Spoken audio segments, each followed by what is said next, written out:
மீனராசிக்கு இந்த 2026 எப்படி இருக்க போகுதுன்னு சொல்லிட்டு நம்ம இப்ப பாக்கலாம். மீனராசிக்காரங்கன்னு எடுத்துக்கிட்டீங்கன்னாவே ரொம்ப சென்சிட்டிவ். ஏதுக்கு எடுத்தாலும் கண்ணில் அந்த டிப்ல அப்படியே தண்ணி நிற்கும். அவ்வளவு ஒரு சென்சிட்டிவானவன்னு பாத்தீங்கன்னா மீனராசிக்காரங்களா தான் இருப்பாங்க. மீனராசிக்காரர்கள் கிட்ட பாத்தீங்கன்னா யாராவது ரொம்ப அஃபெக்ஷனா பேசிட்டீங்கன்னா அவ்வளவுதான், அவங்க மெல்ட் ஆயிடுவாங்க. அந்த மாதிரி உடைய மனசு உடையவர்கள் தான்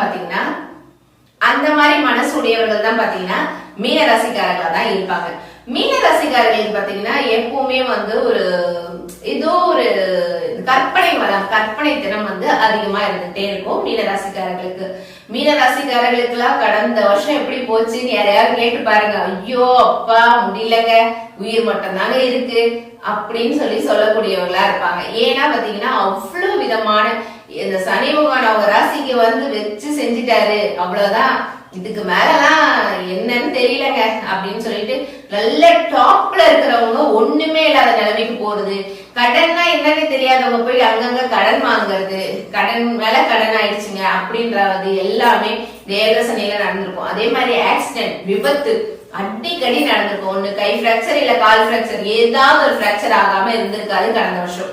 கண்டிப்பா அதுல இருந்து எல்லாமே மீண்டு வரக்கூடிய ஒரு வருடமாக இந்த 2026 கண்டிப்பா மீனராசிக்கு அமையுது.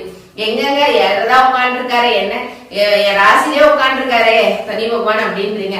ராசிலே சனி பகவான் உட்கார்ந்தாலும் இவ்வளவு நாள் இந்த ஒரு ஃபர்ஸ்ட் ஹாஃப் சொல்லுவாங்க, ஃபர்ஸ்ட் ஹாஃப் ரொம்ப கஷ்டப்பட்டுட்டேன், செகண்ட் ஹாஃப் நல்லா இருக்கும் அப்படின்ற மாதிரிதான். ஃபர்ஸ்ட் ஹாஃப் நீங்க கஷ்டப்பட்டுட்டீங்க, இப்ப சனி பகவான் போறதுக்குள்ள உங்களுக்கு எல்லா விதத்திலயும் நல்லது பண்ணிட்டு தான் போவாரு. சோ அதனால இனி வரப்போற காலகட்டத்தை மீனராசிக்காரர்களுக்கு ஜாக்பாட் தான். பொன் குரல் ஆகணும், எல்லாமே சேரப்போகுதுங்க.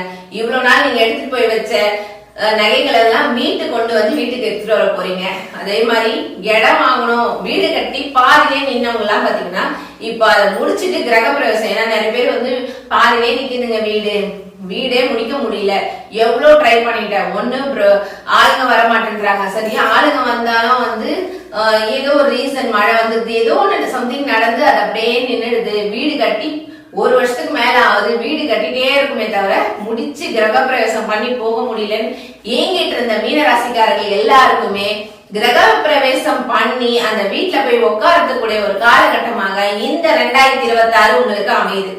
அதே மாதிரி கல்யாணமே ஆகல, எவ்வளவு பார்த்தாச்சு, 40 வயசு ஆச்சு, 45 வயசு ஆச்சு, கல்யாணம் நடக்கலன்றவங்களுக்கு எல்லாம் கண்டிப்பா திருமண யோகம் கைகூடி வரக்கூடிய ஒரு காலகட்டமாக இந்த 2026 மீனராசிக்கு அமையுது.